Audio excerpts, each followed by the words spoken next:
शिवसेनेचे माजी मंत्री आणि आमदार अर्जुन खोतकर आपल्यासोबत आपण त्यांच्याशी बोलणार आहोत। अर्थ खात्यासंदर्भात महत्त्वाची अपडेट मिळते। जय पवारांनी माहिती दिली की अर्थ खातं जे दादांच्या निधनानंतर भाजपने स्वतःकडे ठेवलं होतं ते आता पुन्हा एकदा राष्ट्रवादीला बहाल केलं जाणार आहे आणि या निर्णयाचं स्वागत होतं। नाही, मला माहीत नाही, पण हा संपूर्णतः अधिकार माननीय मुख्यमंत्री महोदयांचा आहे। मुख्यमंत्री महोदयांनी निर्णय घेतला असेल तर त्याला कोण अडवू शकतं?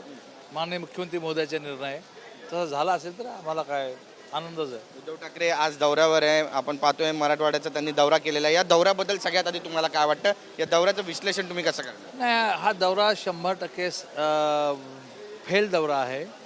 मुळामध्ये ज्या काळात फिरायला पाहिजे होतं त्या काळात फिरले नाही। मग आता बघा, ते मागून घोडे काय फरक पडणार आहे? तुमचे खासदार तुम्ही थांबवायला पाहिजे होते, ते तुम्हाला थांबवता आले नाही। तुमचे आमदार तुम्हाला थांबवता आले नाही, त्यासाठी प्रयत्न करा ना। ते प्रयत्न तुमच्याकडून होत नाहीत।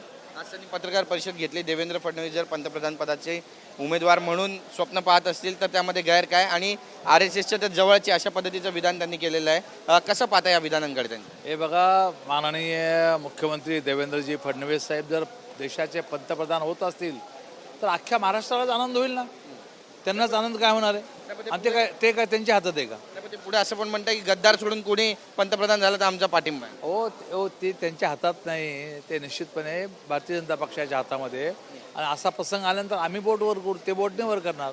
मतासाठी आम्हीच वर करणार आहे बोट, त्यामुळे आम्हाला आनंद होईल त्यांच्यापेक्षा जास्त। तुमच्या शिवसेनेला त्यांनी शहासेना असं नाव दिलं आणि शहासेनेला फडणवीसांना संपवण्याची सुपारी दिली अशा पद्धतीचं वक्तव्य उद्धव ठाकरेंचं आहे। याला उत्तर तुम्ही देणार का?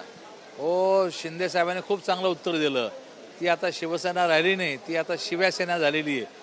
त्यामुळं आम्हाला या भानगडीत त्यांनी पाडू नये मेहरबानी करून, मग आम्ही जास्तीचं बोलू शकतो। नक्कीच, पण तुमची ताकद एकीकडे वाढते, दुसरीकडे ते तुमच्यावरती शिव्यांची लाखोली वाहत आहेत। तुम्ही जशाच तसं उत्तर देणार?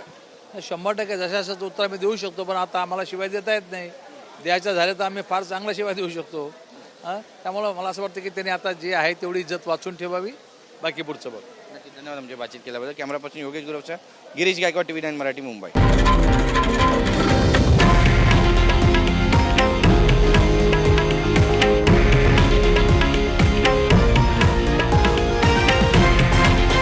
हे आहे देशातील नंबर 1 न्यूज नेटवर्क आणि आपण पाहत आहात TV9 मराठी, एकमेव।